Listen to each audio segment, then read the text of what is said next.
You know,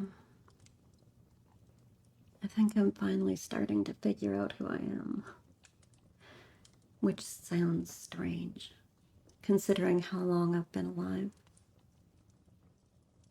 But for most of my life, I was just doing what everyone else thought I should do, following advice, some bad advice, following expectations, trying to be the version of me that made other people comfortable. Because the truth is, I never really trusted myself. Not once. Every decision felt like something I needed permission for. Every dream felt silly. Every feeling felt wrong somehow. So I kept looking outside of myself for answers. And after a while, you get so used to living for everyone else that you forget what your own voice sounds like. I'm still learning. I still second guess myself all the time. I still get scared. Honestly, I'm still just a scared girl trying to figure things out. I'm trying to believe that maybe what I want matters too. And I think part of the reason it took me so long is because I never really felt loved. Not in the way people are supposed to. Not in the way that teaches you that you're safe, that you're enough, that you're worth listening to. So I grew up thinking everyone else's opinion must be more important than mine. Everyone else's needs came first. Everyone else's voice was louder. Mine barely existed at all. But lately, I've been trying to listen to it. That quiet little voice underneath all the fear. The one that's been there the whole time. And for the first time, I think I'm meeting myself. Not the version people wanted. Not the version that kept everybody happy. Just me. And she's scared. She's imperfect. And she's still learning. But I think she's worth getting to know.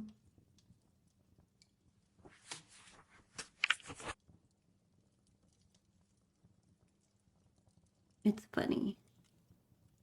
When you spend your whole life trying to become what everyone else needs you to be, you don't realize how lonely that is. Not at first. At first it feels normal. You tell yourself that's what being a good person is. Being helpful. Being accommodating. Being easy. Being whatever version of yourself gets the most approval. And people praise you for it. They tell you you're kind. They tell you you're selfless. They tell you you're mature. But nobody notices that you're disappearing. Not even you. I used to think if I was good enough, if I was pretty enough, patient enough, understanding enough, then eventually someone would choose me and they would see me. They would love me in a way that made all of the loneliness make sense. And I waited for that for a very long time, longer than I should have. I kept thinking, that love was something I had to earn. Like if I just worked hard enough, if I just became enough, then someday I would finally deserve it. But that's such a heartbreaking way to live. Because no matter how much someone gives, no matter how much they sacrifice, there's always another hoop to jump through when they don't believe that they're worthy already. And I didn't. I really didn't. I can see it now. That younger version of me. The girl who was so desperate to be loved that she would shrink herself without even realizing it. The one who apologized for everything. The one who thought having needs made her difficult. The girl who kept saying, "It's okay," when it wasn't. Who kept saying, "I understand," when she was hurt. And who kept pretending she needed less than she actually did. I wish I could hug her. I really do. Because she was trying so hard. She wasn't weak or foolish. She was just starving. She was starving for affection, for acceptance, for someone to tell her that she mattered. And when you're starving, you learn to survive on crumbs. I've spent a lot of time being angry about that. Angry at the people who hurt me.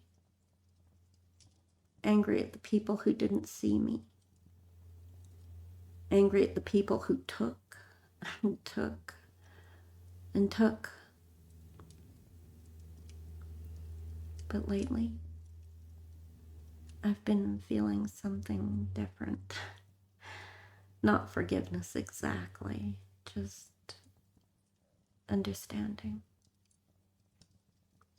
I understand now why I accepted things that I shouldn't have. And I understand why I stayed longer than I should have. And why I kept hoping. Why I kept waiting. I wasn't stupid.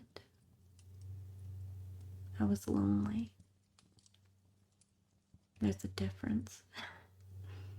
And I think a lot of people don't realize that. Because loneliness can make almost anything look like love. A text message, a compliment, just a little bit of attention, a promise, even a maybe.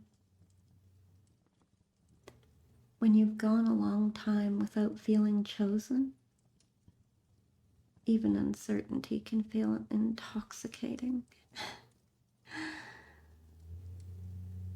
But I don't want that anymore. I don't want half love. I don't want confusion. I don't want relationships where I'm constantly trying to decode whether I matter or not. I don't want to spend another year of my life wondering if someone even cares. I want certainty. I want honesty. I want peace. And maybe, most importantly, I want to stop abandoning myself. Because that's the part nobody talks about. The worst heartbreak isn't always somebody leaving. Sometimes it's realizing how many times you left yourself behind just to keep somebody else. how many boundaries you ignored, and how many times you've buried your feelings, how many times your own heart begged you to listen and you just didn't. And that realization hurts. It really does. But it's also freeing. Because if I was the one abandoning myself, then maybe I can be the one who comes back. Maybe I can learn to stay and trust my own instincts. Maybe I can learn that my feelings aren't inconveniences, and that my own needs aren't unreasonable, that my voice deserves space in the room too. It's still strange. Some days I still catch myself looking for permission, looking around to see what everybody else thinks before I decide what I think. Old habits don't disappear overnight, but they're getting quieter, little by little. And my own voice is getting louder. Not loud in an arrogant way, just clearer, steadier, and maybe a little more familiar. Like meeting somebody I've missed for a very long time. And maybe that's what healing really is. Not becoming somebody new. Not transforming into a fearless version of yourself or a hero. Maybe it's just returning to the person who was there all along, beneath all that fear. The person who deserved love right from the beginning. The person who didn't need to earn their worth. The person I'm finally starting to know. And for the first time in my life, I think I like her.